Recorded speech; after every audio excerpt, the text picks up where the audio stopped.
bene, per prima cosa volevo ringraziare gli organizzatori per l'invito, mi fa molto piacere essere qui, parlare non esattamente di Rota, ma sicuramente di una questione che stava a cuore a Rota, per quel che io ho potuto vedere analizzando uno dei suoi scritti. Posto magnifico, tra parentesi, avere la possibilità di visitare questo palazzo e anche le altre strutture. Va bene, l'argomento di questa conferenza sostanzialmente verte sul ruolo della tradizione in matematica. Spesso e volentieri si pensa che la tradizione abbia un ruolo positivo, in effetti sì, ma molto spesso ha anche un ruolo negativo. E io prendo appunto lo spunto dall'articolo di Rota, nel quale egli riporta un'affermazione di Heidegger, che cito testualmente. Heidegger afferma che la tradizione, che prende così il predominio, tende così poco a rendere accessibile ciò che essa tramanda, che innanzitutto e per lo più piuttosto lo copre. Essa rimette il tramandato all'ovvietà e blocca l'accesso alle fonti originali a cui le categorie di concetti tramandati erano state attinti in modo originale. La tradizione fa addirittura dimenticare questa provenienza. E riguardo a questa affermazione di Heidegger, Rota aggiunge, sottolinea direi, che i fondamenti della matematica, come appaiono oggi, rispecchiano fedelmente la descrizione di Heidegger. Ora, io sono assolutamente d'accordo con quanto afferma Rota, ma mi pare che si possa addirittura estendere questa affermazione di principio di Rota più in generale, cioè non solo ai fondamenti a cui Rota si riferisce, ma ad esempio anche a una certa pratica matematica, a una certa storiografia della matematica e a molte altre questioni, tra le quali ad esempio, per ricordarne una, la generazione dei concetti in matematica.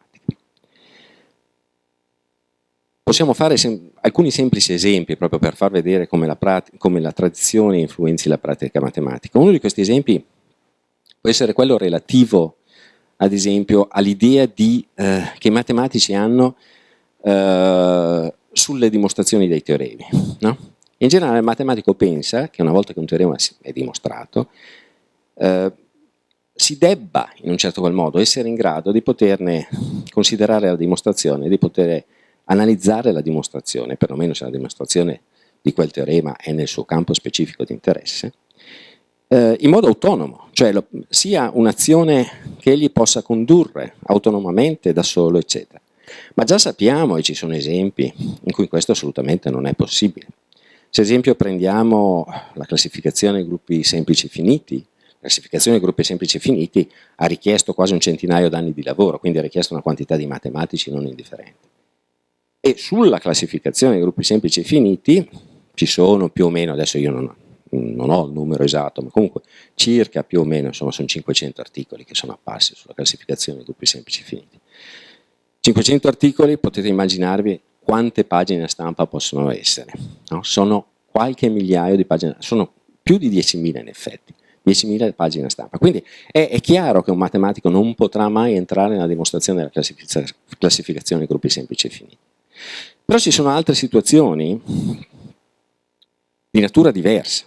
Ad esempio, la dimostrazione della congettura di Poincaré, quella sostanzialmente ottenuta da Perelman.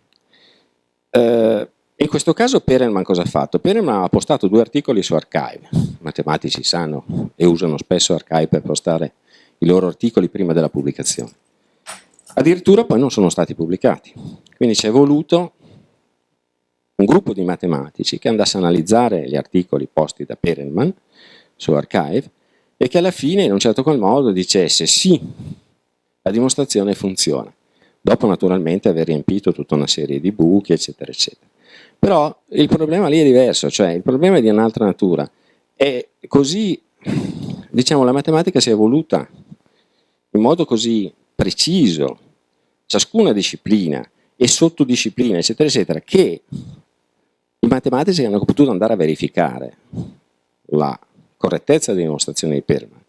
In effetti sono un gruppo di matematici, un gruppo piuttosto piccolo tutto sommato, che fanno esattamente quello, cioè che conoscono quella tecnica che nasce dai lavori di Hamilton e che hanno potuto in effetti avvalersi delle loro conoscenze per poter verificare ciò che Perelman ha fatto e per poter, dicendo la verità, anche modificare certi punti delle argomentazioni di Perelman che non erano del tutto dimostrati. Quindi ci sono, diciamo, c'è la necessità di abbandonare certi concetti, certe idee, certi presupposti che ci provengono dalla tradizione. Un altro caso può essere quello che accade nella storiografia matematica o nella storiografia in generale, cioè quell'idea che ad esempio, fortunatamente questa idea non è più seguita da molti storici, però si ritrovano ancora, no? Cioè gli storici che dicono, ma insomma tutto sommato di un qualcosa che ci appare in un certo determinato momento storico deve esserci pure un'origine. E quindi questo giustifica in un qualche modo la ricerca dei precursori di una certa idea. Come poteva essere, che ne so, precursori potevano essere Archimede, Fermat, rispettivamente del calcolo integrale o della nozione di derivata, no? E questo ha portato ad avere una visione della storia, vorrei citare anche cosa dice, mi pare, André Weil, che non è del tutto corretta. In effetti André Weil dice la cosa seguente: l'abilità dello storico consisterebbe, secondo André Weil, nel riconoscere idee matematiche in una forma oscura ed embrionale, rintracciandole sotto le molti vesti che esse assumono prima di rivelarsi pienamente alla luce del sole. È una cosa abbastanza riduttiva per lo storico. In più è problematica. Altre cose, e qui c'è un po' l'influsso burbachista sicuramente, altre cose in questa direzione possono essere quelle che hanno a che fare quando si fa la divisione della storia della matematica sostanzialmente in due filoni. La storia delle idee è invece una storia, diciamo, che potremmo chiamare delle condizioni al contorno, cioè una storia interna e una storia esterna. Se noi prendiamo un po' la storia delle idee, diciamo così, Bourbaki ci ha un po' indirizzato dicendoci: voi dovete considerare quanto è stato fatto spesso alla luce delle conoscenze attuali della matematica, quindi reinterpretare la matematica fatta sotto gli occhi del matematico moderno. E qui sorgono sicuramente degli equivoci. Ad esempio, Bourbaki, adesso non ricordo esattamente dove, comunque se non è Bourbaki, comunque qualche bourbachista, afferma che il controesempio di Weierstrass al teorema di Ampère, teorema, sto utilizzando la parola teorema, ma non è un teorema perché è falso.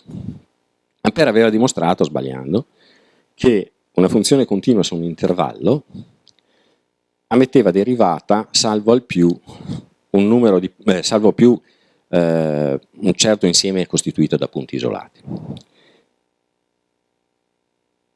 L'affermazione del tipo Weierstrass cerca un controesempio a questo fatto per il suo desiderio di aritmetizzazione della matematica non è corretta, perché non pone quello che ha fatto Weierstrass nella luce esatta del lavoro di Weierstrass stesso. Weierstrass non fa questo.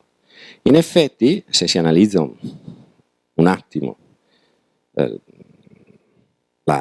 diciamo, è difficile risalire anche le pubblicazioni perché si sa come lavorava Weierstrass, però ad un certo punto Weierstrass stesso afferma che questo controesempio gli nasce da un problema ben preciso, cioè la teoria delle funzioni. Lui vuol far vedere che uno sviluppo in serie ha una frontiera naturale a volte, no? Nasce da qui.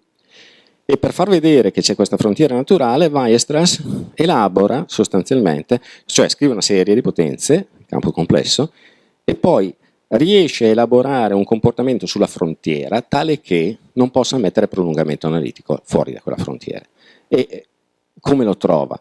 Trova che la restrizione di questa serie di potenze sul bordo è una funzione che non è derivabile in nessun punto del bordo. Questo è veramente... Quindi Weierstrass in quel momento non aveva in mente di provare un controesempio al teorema di Ampère, anche se ciò è ragionevole, nel senso, è ragionevole dare un'analisi di quel tipo perché noi la interpretiamo a posteriori, però storicamente non è corretta. Quindi, insomma, ci sono poi altre questioni nelle quali diciamo, la tradizione entra in modo non sempre lecito, diciamo così. uno dei modi più ovvi con la quale noi utilizziamo la tradizione sta nell'analisi che noi facciamo di un problema quando trattiamo un problema matematico. Allora, spesso e volentieri abbiamo questa visione acritica, nel senso che noi utilizziamo la tradizione nel seguente modo. Abbiamo un bagaglio culturale che si è formato, e questo bagaglio culturale è anche un bagaglio di strumenti utili per l'analisi, e lo utilizziamo. Lo utilizziamo senza cercare di uscire da quel bagaglio. Perlomeno, questo è quello che tanti matematici fanno, salvo poi essere contraletti da una serie di colleghi. Però l'idea dell'utilizzo della tradizione un po' piegata ai nostri voleri è quello che ci fa molto rallentare a volte il cammino. Bisogna dire, ad esempio, anche nell'analisi di Kuhn, anche se l'analisi di Kuhn non si applica alla matematica, perché la matematica è una scienza un po' diversa dalla fisica, eccetera, eccetera. Su che cosa si basa sostanzialmente? I suoi periodi di scienza ordinaria, di ricerca ordinaria, anzi parliamo così, sono quelli che sono dettati dalla tradizione, cioè c'è una tradizione scientifica ben, come si dice, ben conosciuta, ben considerata, eccetera, eccetera, con il suo paradigma, cioè con i suoi sistemi d'azione, i suoi sistemi di indagine, i suoi desiderata in un certo senso, che funziona da sfondo all'azione dello scienziato. Ma l'azione dello scienziato esattamente diventa importante nel momento in cui lo scienziato non si pone solo problemi che possono essere inquadrati all'interno di questo paradigma e risolti con i metodi proposti dal paradigma, ma quando proprio rompe questi schemi. No? Quindi diciamo che l'uso, ad esempio, che in Kuhn si fa della tradizione è quello della conoscenza di fondo, oltre alla quale dobbiamo andare in certi periodi. Ma addirittura Kuhn si spinge oltre, perché parla addirittura di fede nella tradizione, perché dice che un ruolo positivo della tradizione sta nel fatto anche che, ad esempio, le anomalie che si possono presentare in una certa teoria non debbano essere tutte considerate, se non sono proprio estremamente gravi, ma debbano essere in un certo qual modo accantonate, perché sennò il lavoro di ricerca necessariamente si fermerebbe troppo a lungo sull'analisi delle varie anomalie o dei vari non chiari punti dal punto di vista scientifico. Dovrebbero indurre il ricercatore a fermarsi, a essere contemplati, a essere considerati, eccetera. Quindi c'è proprio una fede sostanzialmente in quello che è il paradigma che poi dovrà essere rotto, dovrà essere rovesciato, dovrà essere sostituito. Non è che questo si applichi direttamente alla matematica, perché la matematica non rovescia paradigmi. La matematica eventualmente amplia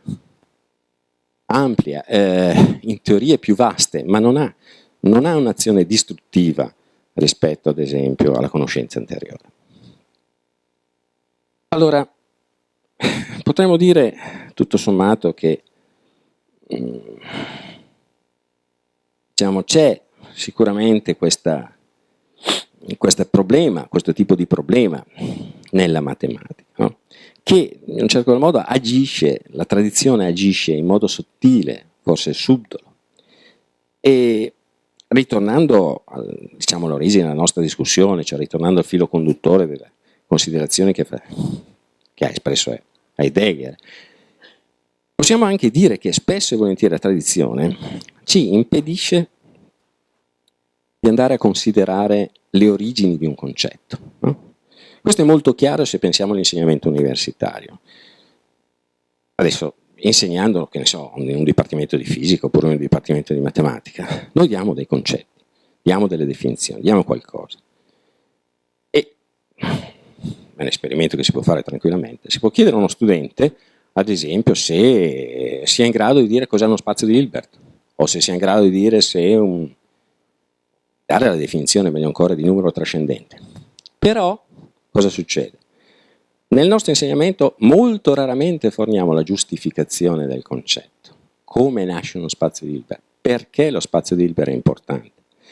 Perché c'è questa distinzione tra numeri algebrici e trascendenti? Queste sono cose che si perdono nell'insegnamento, si perdono anche nella manualistica, si perdono in molte occasioni e spesso non vengono recuperate, salvo poi essere riscoperte a volte.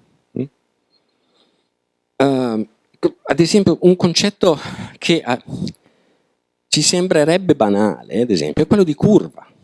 Invece è un concetto molto complesso e c'è un'analisi, adesso non voglio entrare nei dettagli, ma voglio dire, c'è un'analisi molto approfondita, molto bella di Wilder sul concetto di curva o il concetto di numero, d'accordo? Ad esempio il concetto di numero, l'altro giorno se ne parlava, insomma, se ne è parlato molto brevemente, però il concetto di numero è un concetto estremamente importante, il concetto di numero naturale. L'impostazione insiemistica nel dare l'origine di questo concetto probabilmente non è corretta, nel senso non è corretta, storicamente non è corretta, ma non è corretta neanche nel momento in cui si cerca necessariamente di voler fondare sostanzialmente tutta la matematica sulla teoria degli insiemi. Quindi direi che bisognerebbe ritornare indietro all'indagine originale di Peano e anche dei suoi contemporanei sostanzialmente.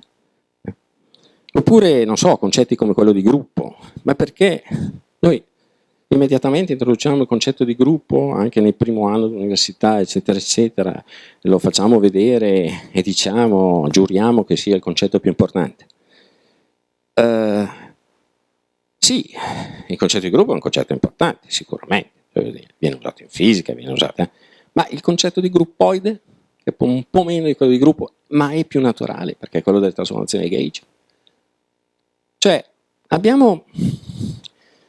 siamo un po' acritici, diciamo così, e lo siamo perché siamo abituati, perché tradizionalmente il nostro insegnamento si svolge in una certa direzione piuttosto che un'altra, eccetera, eccetera. Allora, insomma, abbiamo questo atteggiamento che tutto sommato è poco considerato. Ad esempio, c'è un articolo della Mary Lang, l'articolo comincia dicendo come il fenomenologo dovrebbe comportarsi prima di affrontare un problema matematico, no? Un problema di carattere filosofico su un certo aspetto della matematica, per essere più precisi. Ma anche lei trascura assolutamente quello che può essere l'influsso della tradizione, l'influsso di questo modo di pensare che spesse volte è accettato molto acriticamente. E se noi andiamo ad esempio anche a considerare il termine tradizione evidentemente in un'accezione ampia, sufficientemente ampia perlomeno da permetterci di legare il concetto in modo consono all'indagine matematica. Ad esempio, se noi prendiamo quello che dice Abbagnano in un suo trattato nel quale parla di sociologia sostanzialmente, e parla dell'analisi, della tradizione in sociologia, dicendo l'analisi della tradizione è l'analisi di quello che consiste nell'acquisizione inconsapevole, cioè non deliberata, di credenze e di tecniche. L'atteggiamento tradizionalistico è quello per cui l'individuo considera i modi di essere e di comportarsi, e conseguentemente, per estensione, di ragionare, che ha ricevuto o va ricevendo dall'ambiente sociale senza rendersi conto che sono quelli del gruppo sociale. Manca nella tradizione la distinzione tra presente e passato, tra sé e gli altri, il che fa di essa una forma di comunicazione primitiva ed impropria. Adesso, io sono assolutamente d'accordo con questa analisi di Abbagnano, anche per quel che riguarda la matematica, cioè c'è un sociale matematico. Il sociale matematico è quello che viene spinto dai vari periodi nei quali i matematici svolgono la loro attività.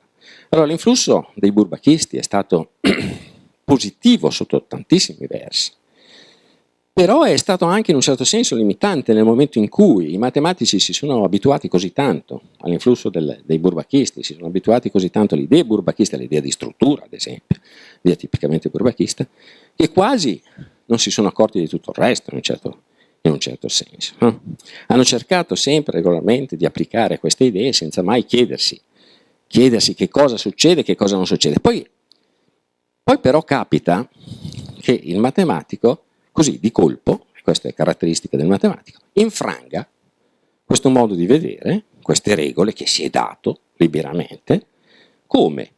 Ad esempio quando va a considerare un ente matematico in modo diverso da come era stato considerato fino a quel tempo. Quando ha un'idea dirompente, quando rompe coi preconcetti.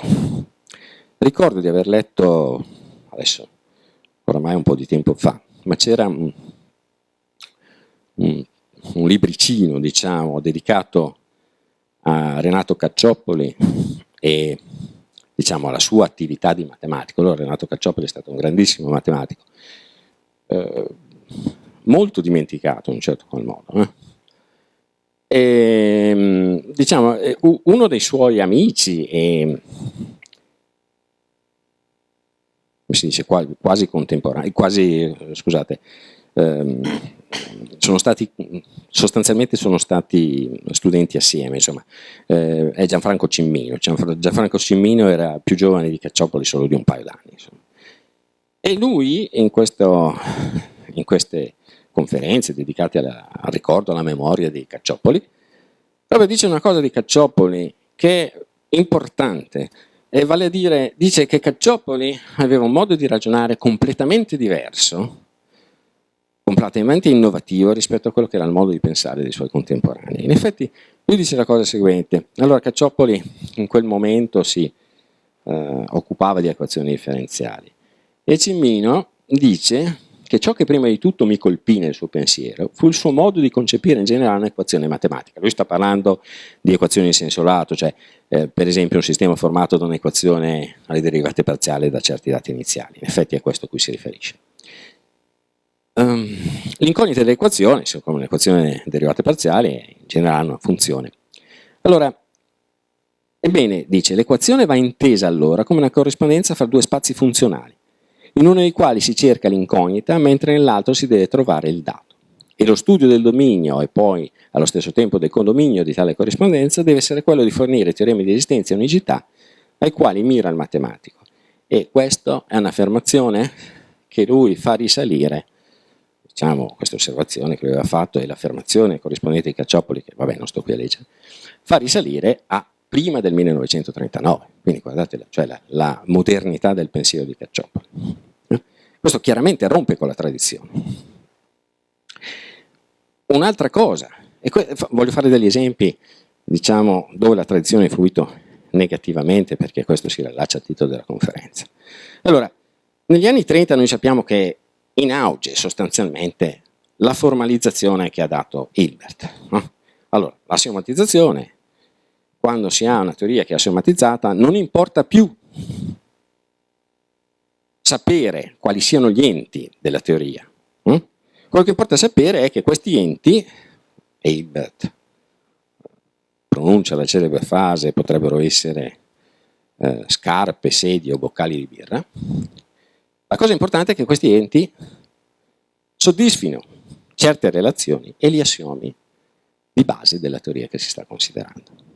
Allora, ad esempio, facciamo una cosa semplicissima, tanto per intenderci compiutamente.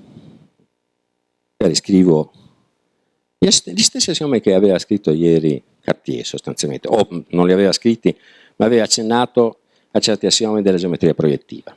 Io ne scrivo 4 assiomi della geometria proiettiva del piano, chiaramente. I 4 assiomi sono 2 o 3, li aveva ricordati ieri Cartier.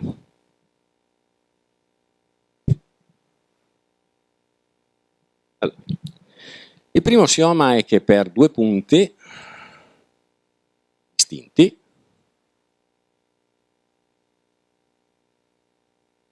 diciamo, 2 punti distinti appartengono contemporaneamente ad una stessa retta, appartengono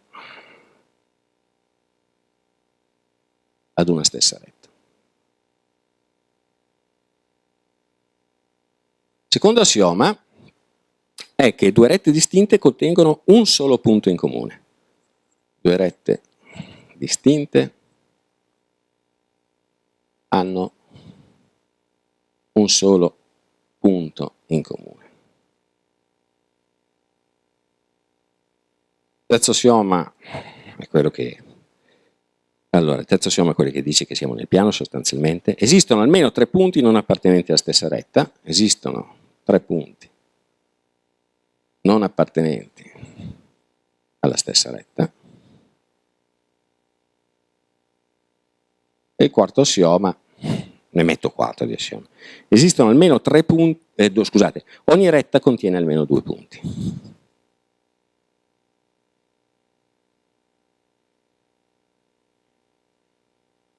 Due punti. Okay? Adesso noi prendiamo 7 oggetti qualunque. Okay? 7 oggetti qualunque possono essere un fiore, 3 biglie fa 4 e 3 scatole diverse. Okay? 7 oggetti qualunque. Quindi una biglia, fiori diversi, e 3 più 1 fa 4, 3 scatole per scarpe.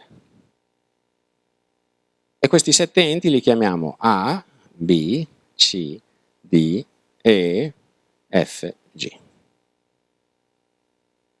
Questi saranno i nostri punti. Cioè quello che io sto cercando è un modello di questa geometria, cioè io sto cercando degli enti geometrici che soddisfino questi assiomi. E io li ho presi così, i punti sono questi 7 oggetti, che io chiamo ABCD e FG. E poi per rette prendo le terne fatte così, EAB, terne di punti, EAB, la terna EAB, la terna EDC, la terna GDA, la terna GCB, e ancora altre 3 terne, DFB, AFC e l'ultima EFG. Allora dico che un punto appartiene ad una retta, quelle sono le mie rette, cioè le terne, sono le mie rette, quando il punto sta nella terna. Ad esempio, il punto A appartiene alla retta EAB, perché sta nella terna che individua la retta. Ma il punto A non appartiene alla retta EDC. O diremo anche che, ad esempio, le rette EAB, GDA, si tagliano, cioè si incontrano nel punto A, perché appartiene ad entrambi. Adesso, uno verifica, è una verifica molto veloce perché si tratta di un numero finito di enti, ma uno verifica che i 4 assiomi sono soddisfatti. Ora, capite bene che detta in questi termini, ho voluto scriverla perché così è veramente chiaro, detta in questi termini, io la natura del punto non l'ho più. Il punto può essere veramente qualsiasi cosa, cioè una biglia, un fiore, quello che voglio. L'importante è che se io definisco gli enti in questo modo, i punti sono questi, le rette sono queste, gli assiomi sono verificati. Allora, negli anni 30 la semantizzazione di Hilbert, cioè questo approccio assiomatico è in voga ed è considerato importante dai matematici. Perché è considerato importante?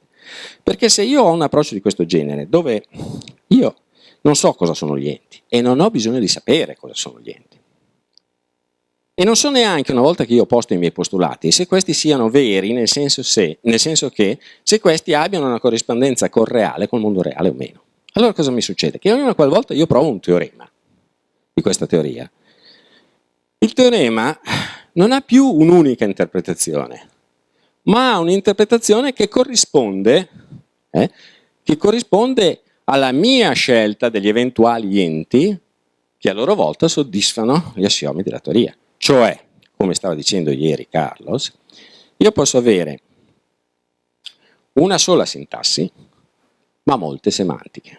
No? Esattamente la stessa cosa. Hilbert lo scriveva esplicitamente negli anni 30, eccetera, eccetera. Ed è una cosa molto bella questa, perché pensiamo a questo. C'è un teorema a cui aveva accennato l'altro giorno Cartier, che è il teorema di Eulero, il teorema sui cammini euleriani per un grafo. Cosa ci dice il teorema di Eulero? Un grafo, voi dovete pensare a una struttura molto semplice, cioè costituita da punti, io faccio un grafo planare chiaramente, da punti e da certi lati che connettono questi punti. Ad esempio, tra il punto A e il punto B c'è questo lato che posso chiamare A1, poi tra il punto A e il punto C posso avere 2 lati che chiamo B1, B2, eccetera. Questo punto può essere isolato oppure lo posso connettere con 3 lati. Okay? Vabbè, questo è un grafo, questa struttura è un grafo costituita da lati e vertici. Un circuito si dice euleriano se... Cos'è un circuito? Un circuito è un cammino che mi permette di passare da un punto all'altro del grafo attraverso dei lati. Quindi se io vado da qui a qui sul lato B2, poi vado da qui a qui sul lato A1, poi vado da qui a qui su questo lato che posso chiamare C1 e arrivo nel punto D, e questo è un cammino nel mio grafo. Un cammino si dice chiuso quando io parto da un punto C, faccio il mio cammino e ritorno ancora in C. Quindi qui dovrei ad esempio aggiungere magari un paio di punti e aggiungere magari questi altri lati. Ad esempio questo è un cammino chiuso. Parto da C e ritorno in C percorrendo i lati che indico col pennarello. Quando un cammino si dice euleriano? Un cammino si dice euleriano quando io percorro, partendo da un punto C, con un mio cammino chiuso, percorro tutti i lati del grafo una e una sola volta. Quindi è chiaro che il concetto di cammino euleriano è estremamente importante, perché pensate, se voi dovete consegnare la posta e volete risparmiare sulla benzina, volete andare a portare la posta in tutte le case rappresentate dai vertici di un certo grafo, percorrendo la minor strada possibile, quindi voi volete andarci facendo un certo tratto di strada una e una sola volta, cioè quella che vi serve, ma non più di quella. Allora, il teorema di Eulero ci dice la cosa seguente, che se noi abbiamo un grafo G, questo ammette un cammino euleriano, vale a dire un cammino con le proprietà che ho precisato, se solamente se tutti i vertici del mio grafo hanno grado pari. Cosa vuol dire avere grado pari? Vuol dire che dal vertice, chiamiamolo H, escono esattamente un numero pari di lati. Okay? Va bene, questo è un grafo, una struttura del tutto generale. Adesso prendiamo il problema dei ponti di Königsberg, come accennava Cartier ieri. Allora, Königsberg era una cittadina per la quale arrivava un certo fiume che non mi ricordo come si chiamasse, d'accordo? Ma questo fiume arrivava con due rami, c'era un'isoletta in mezzo e ripartiva con un ramo solo. E ovviamente c'erano certi ponti che connettevano le varie parti della città che era stata costruita attorno a questa struttura. E i ponti erano messi in questo modo. Allora, diamo un po' di lettere. E allora chiamiamo magari questa parte di terra, questa è una terra, questa è un'isoletta A, quest'altra parte la chiamo B, quest'altra parte la chiamo C, la mia isoletta, e questa qui la chiamo D. Tutte le parti di terraferma le ho individuate. Questo è il ponte, qui abbiamo diciamo il ponte che connette la parte D con la parte A, il ponte che connette la parte D con la parte B, diamogli un nome, queste chiamiamo D1, 2, D3, poi A1, A2, B1, B2. Allora, schematizziamolo come grafo. Allora, prendiamo come vertici, fisso un punto in ciascuna di queste parti, le prendo come vertici. Allora, qui ho il punto D, qui ho il punto A, qui ho il punto C, qui ho il punto B. Adesso, dove c'è un ponte, faccio un lato. Quindi tra A e D c'è un ponte. Va bene. Tra A e C quanti ce ne sono? 1, 2. Sono due ponti, quindi due lati. Tra C e B ci sono due ponti, due lati. Tra D e C c'è un ponte solo e tra D e B c'è un altro ponte. Tra D e B c'è un altro ponte. Allora, guardate, questo è un grafo. No? Ma allora, che grado ha questo vertice qui? Il vertice che corrisponde a? Beh, ci sono tre lati che escono da A, quindi a grado dispari. Allora il teorema di Eulero non vale, perché il teorema di Eulero ci dice che, nel senso non vale, nel senso ci dice che non c'è un cammino euleriano, okay? Per questo grafo. Perché? Perché esiste almeno uno dei vertici che non ha grado pari. Allora questo cosa vuol dire? Questo vuol dire che se in una bella giornata, magari una giornata di sole, non come questa oggi qui, un signore ha percorso tutti i ponti di Königsberg, ne ha percorso almeno uno, almeno due volte. Quindi voi vedete chiaramente esempio di come si applichi questa visione hilbertiana della matematica. Ricordo Hilbert, ma non è esclusivamente sua, cioè questa visione c'è anche prima di lui, però diciamo lui ha considerato in modo sistematico questo modo di vedere le cose. Va bene, Allora, la cosa che invece rimane quasi inspiegabile in un certo senso, se non forse con un ricorso alla tradizione, è la cosa seguente. In quegli anni si andava sviluppando la teoria dei reticoli e uno degli esempi importanti nella teoria dei reticoli, l'esempio chiave sostanzialmente, è quello di prendere un insieme X e di andare a considerare l'insieme delle parti di X.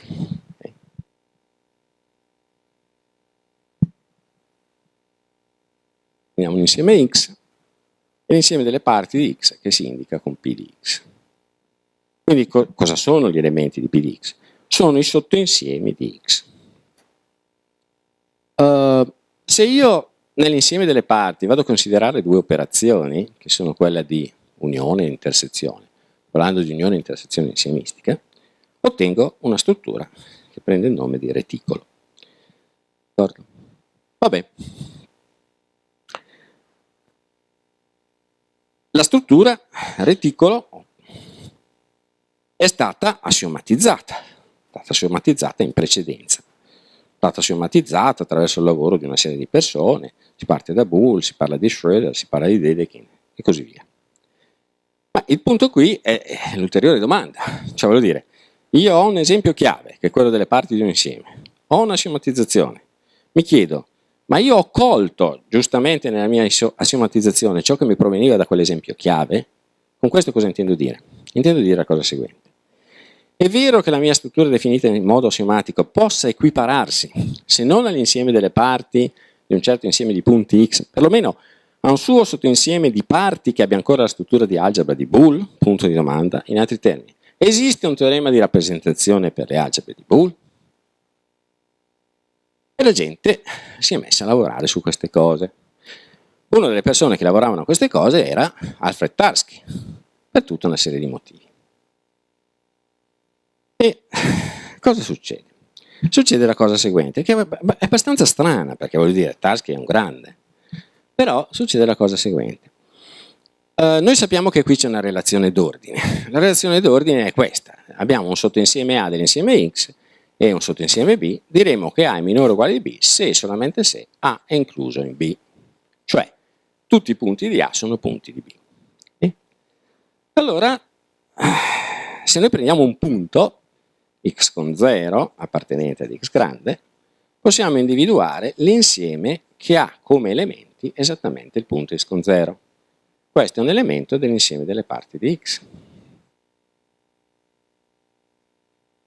E ha una proprietà molto interessante.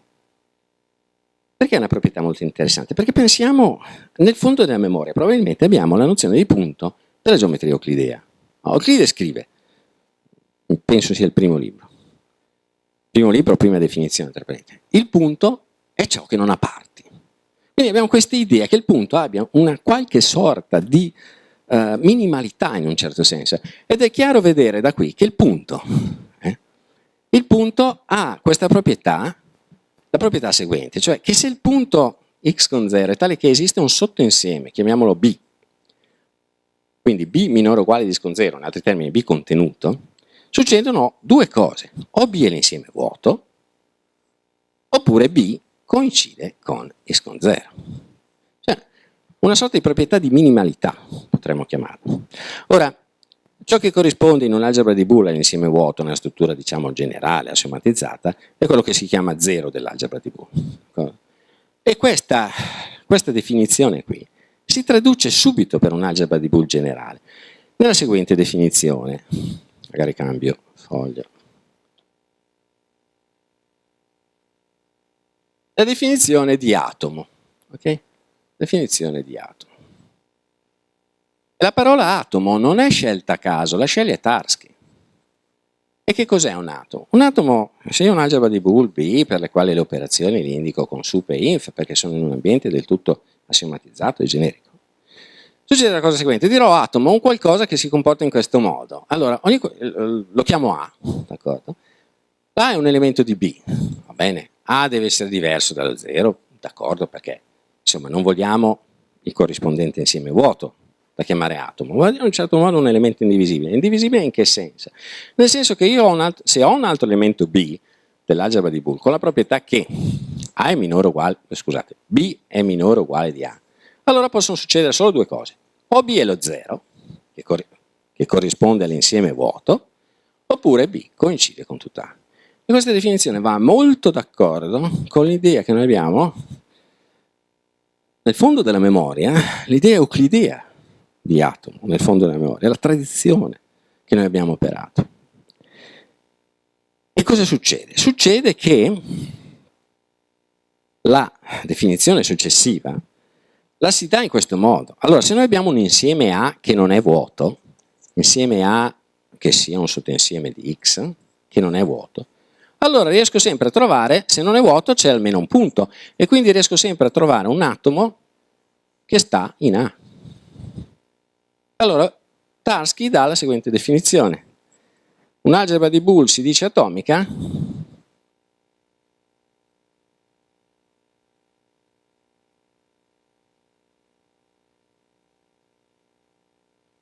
se per ogni B appartenente a B, l'algebra di Boole, esiste A atomo A più piccolo di B.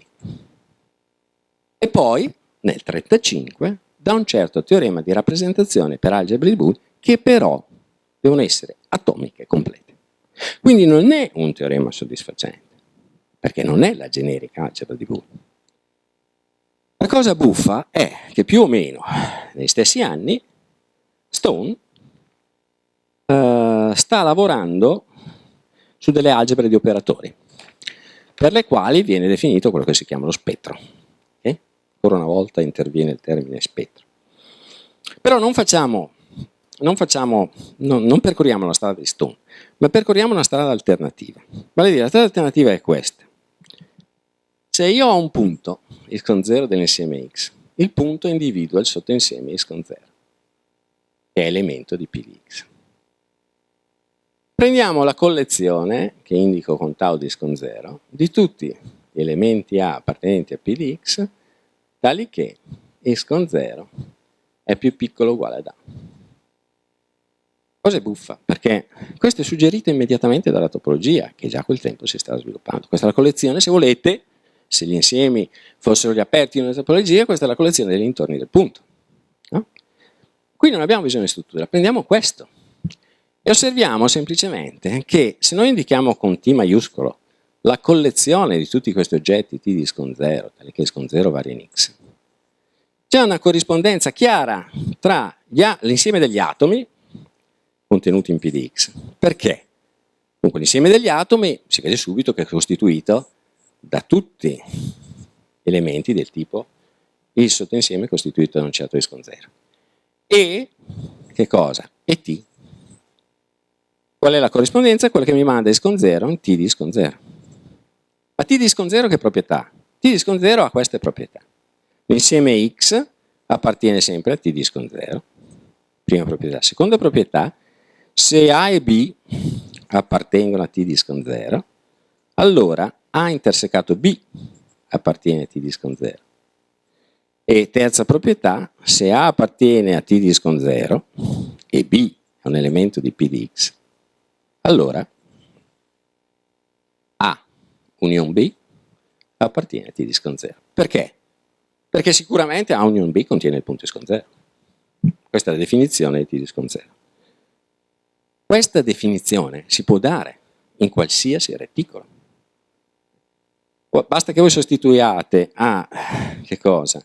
A T di x con 0 un insieme che voi chiamate F, per il quale si abbia la proprietà che l'insieme più grande che sta nel reticolo, l'X, viene indicato con 1 come insieme più grande. Un reticolo ha sempre un insieme più piccolo, scusate, un elemento più piccolo e un elemento più grande, cioè un minimo e un massimo. Le notazioni sono 1 per il massimo, 0 per il minimo. Nel caso di P di x, il minimo 0 è l'insieme vuoto, il massimo è tutto x. Quindi, la prima condizione è che 1 deve appartenere insieme a F. Dati due elementi di F, il loro inf sta in F, dato un elemento di F e un elemento che non sta in F, in generale, potrebbe anche starci, comunque l'importante è che uno dei due stia in F, allora il loro sup sta in F. Abbiamo definito quello che si chiama filtro.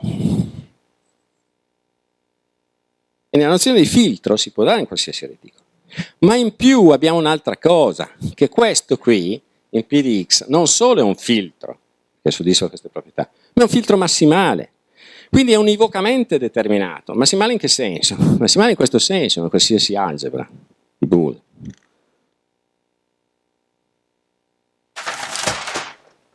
Vabbè, amen. Nel senso che se io ho un filtro F e ho un filtro G che lo contiene in un'algebra di Boole, allora succede che il mio filtro F è massimale se e solamente se oggi, ogni volta che ho una situazione di questo genere, o G coincide con F oppure G coincide con tutta l'algebra di Boole. Allora, tau di S con 0 sicuramente è un filtro massimale. Stone non esattamente fa questo perché lui prende la nozione duale, cioè quella di ideale. Perché? Perché ha in mente il lavoro sulle algebre di operatori e quindi ha in mente cosa succede con lo spettro di un anello. Ma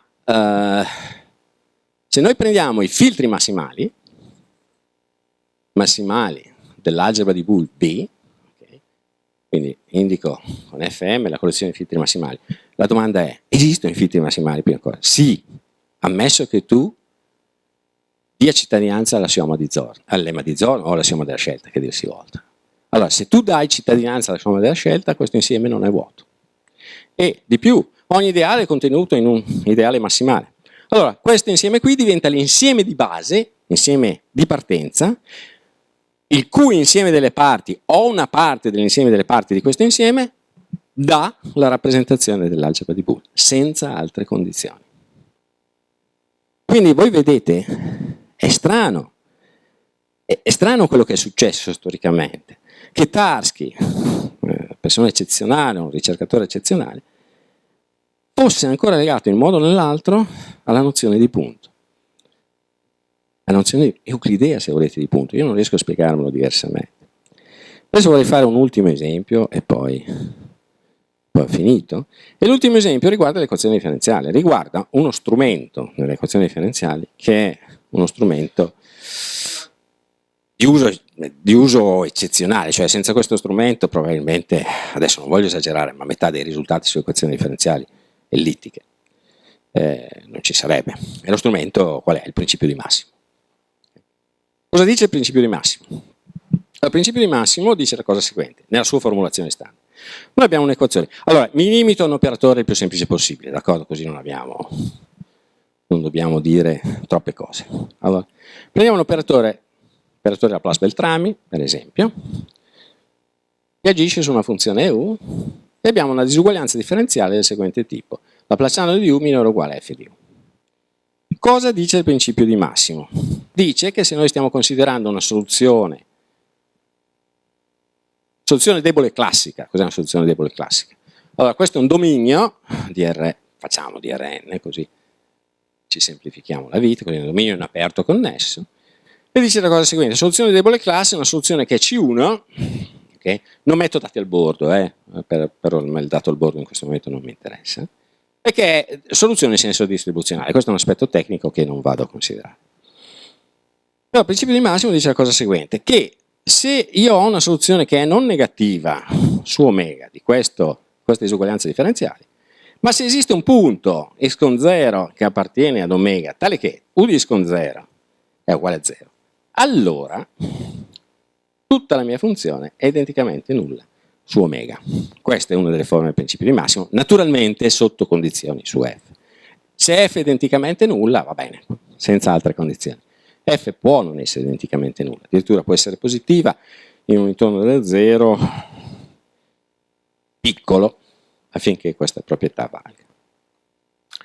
Allora, sembrerebbe che il principio di massimo riguardi le soluzioni, se non di equazioni differenziali, di disequazioni differenziali. E così era stato considerato, perché il principio di massimo, diciamo, in questa forma, si impone all'attenzione dei matematici col lavoro di Hopf, Eberhard Hopf. Quindi siamo nel 27. Non è che Hopf sia stato il primo, perché prima di lui ci sono stati... Prego? Prima di lui ovviamente si avevano forme del principio, Gauss aveva una forma del principio di massimo, no? Perché? Perché l'aveva per funzioni armoniche o supermoniche, in base alla rappresentazione che si aveva di quelle funzioni. Però dicevo, stavo dicendo, prima di Hopf c'erano stati degli altri tentativi di cercare di costruire un principio di massimo. Ricordo ad esempio quello dei risultati di Bernstein, che sono del 1904, poi dei risultati di Picard del 1905,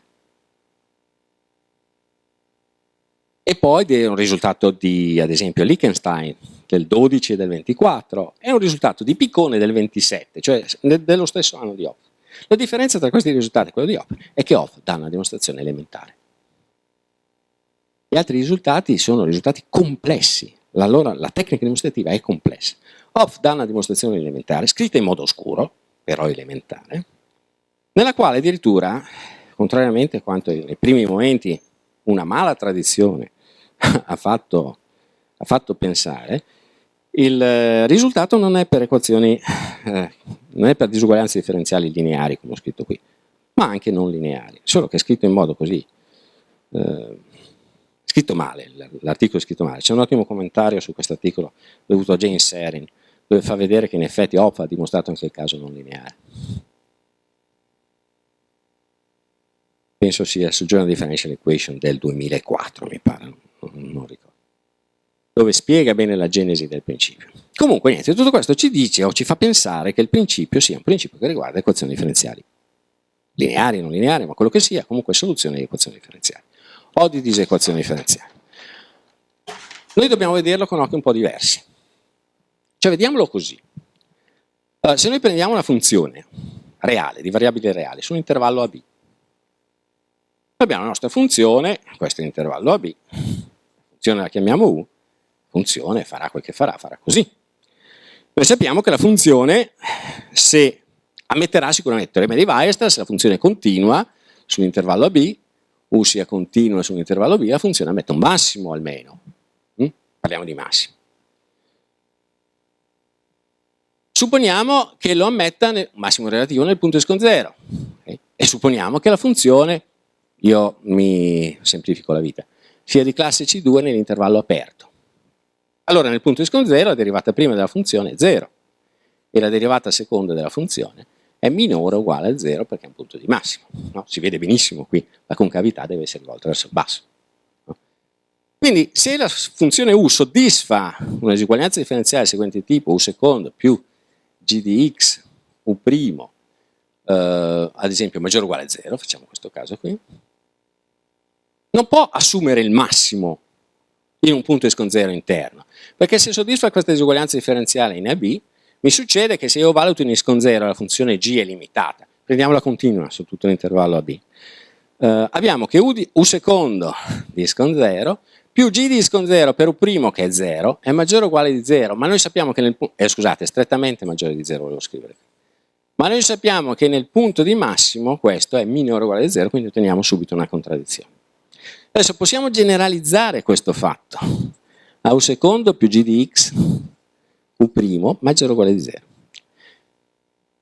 Il ragionamento che abbiamo appena fatto non funziona, ma questo è il punto chiave della dimostrazione di Hopf, perché Hopf dice sì, non posso fare questo, però io posso costruire una funzione ausiliaria V, costruita con U e un'altra funzione, che lui esplicitamente scrive, che è un esponenziale, e far vedere che V soddisfa una cosa di questo genere, con la disuguaglianza stretta, se U soddisfa una cosa di questo tipo, da cui poi il principio di massimo mi segue immediatamente. Tra parentesi, voi vedete che qui le funzioni che sono identicamente costanti soddisfano questa disuguaglianza in senso debole.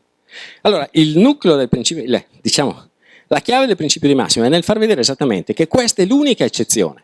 A parte le costanti, altre non ce ne possono essere che possono avere un massimo interno nell'intervallo. Vabbè, allora arriviamo al 67. Quindi qui i due punti messi in evidenza nella dimostrazione sono questi. La derivata prima è uguale a 0, la derivata seconda è minore o uguale a 0. Ora, queste si traducono in un ambiente più generale che può essere Rn, ma può essere una varietà, dicendo che il gradiente di U nel punto iscon 0 è uguale a 0 e facciamo il laplaciano di u nel punto x con 0 minore o uguale di 0. Questa è la proprietà degli operatori ellittici, nel senso l'ellitticità vuol dire concavità verso il basso lungo direzioni privilegiate. Le direzioni degli autovalori dell'operatore, insomma. E detta soldoni, insomma, ma insomma l'idea è quella lì. Va bene, questo hanno senso in qualsiasi ambiente. Beh, ma se il punto di massimo, chiamiamo il massimo U stella, quindi U stella è assunto in x con 0, ma se il punto di massimo non è assunto, cosa succede? È buona domanda. E poi, perché, cioè, quello che conta di questa dimostrazione sono queste due proprietà. Allora, primo Mori, a dire la verità, e poi Yao dicono la cosa seguente: ma il principio di massimo non è questo, il principio di massimo è questo, prendi una funzione e fai vedere che c'è un punto in cui queste tre cose capitano. No? Appunto, il punto di vista di Mori è esattamente questo qui, il punto di vista di Yao è esattamente questo, che chiama principio di massimo al finito queste tre proprietà, e loro si dicono: va bene, se non ho un punto di massimo cosa succede? Mori e poi Yao provano la cosa seguente: beh, non hai il punto di massimo, però questo è il subfinito, esiste una successione x con k contenuta in m, contenuta in Rm, facciamo così, tale che dunque U stella sia maggiore di, scusate, U in x con k sia maggiore di U stella meno 1 su k, il gradiente di U in x con k sia in modulo piccolo, cioè minore di 1 su k, e il laplaciano di U in x con k sia minore di 1 su k, per ogni k. Questa proprietà è vera in Rn, si può dimostrare abbastanza facilmente, con che cosa? Una vecchia idea, si può far risalire a prima di Alfors, ma in generale nella letteratura passa sotto il nome di tecnica di Alfors. La loro preoccupazione è andare a vedere se questa proprietà vale su varietà. Allora, su quali varietà? Prima Omori riesce a far vedere che vale su varietà completa la cui curvatura sezionale è limitata inferiormente da una costante, anche negativa se vogliamo, e poi Yao, con una conclusione di questo tipo, cioè tracciando l'operatore sostanzialmente, fa vedere che è sufficiente considerare Ricci. E siamo arrivati qui. Questo è un grande salto, diciamo, un grande salto concettuale, perché non si parla più di equazione differenziale. Il principio massimo è questo. Quando io voglio un'equazione differenziale che coinvolge il laplaciano di U, va bene, avrò questa proprietà che potrò utilizzare. E Yao in questo modo prova tutta una serie di risultati non indifferenti, veramente belli. Questo è lo Yao all'inizio della sua carriera. A questo punto abbiamo anche la possibilità di interpretare questa proprietà in modo diverso, cioè questa conclusione. C'è un punto di vista operatoriale, nel senso, tanti problemi geometrici si pongono e si possono risolvere con queste tre condizioni, ma senza utilizzare questa. Allora cosa succede se noi non la richiediamo?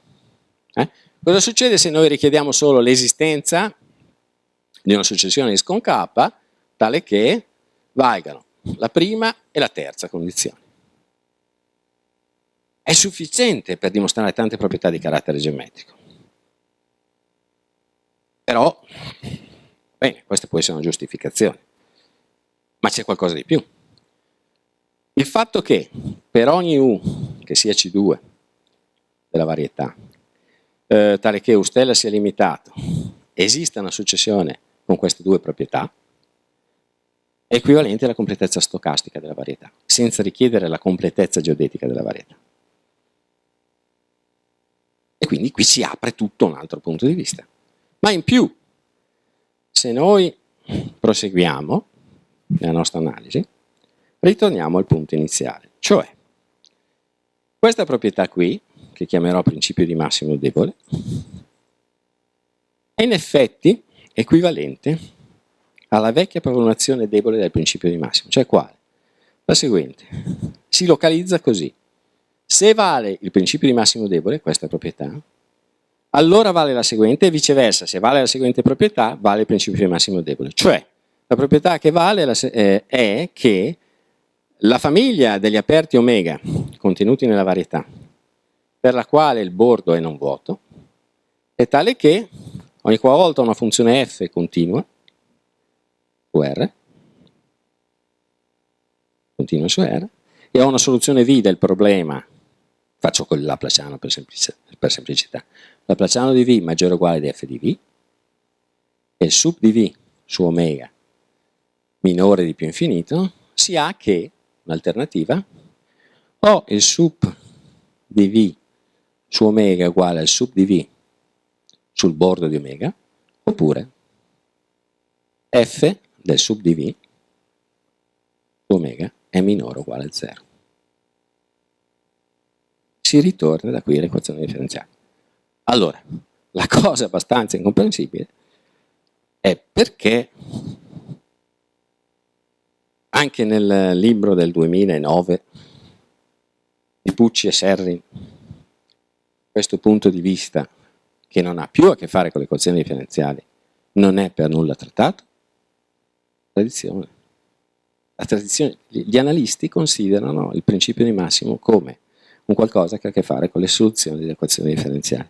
Poi potete consultare Mascinet e vedere veramente come gli analisti lo considerano solo da questo punto di vista, per un motivo così, diciamo, di tradizione. Va bene, io direi che mi fermo qui, così abbiamo la possibilità di discussione.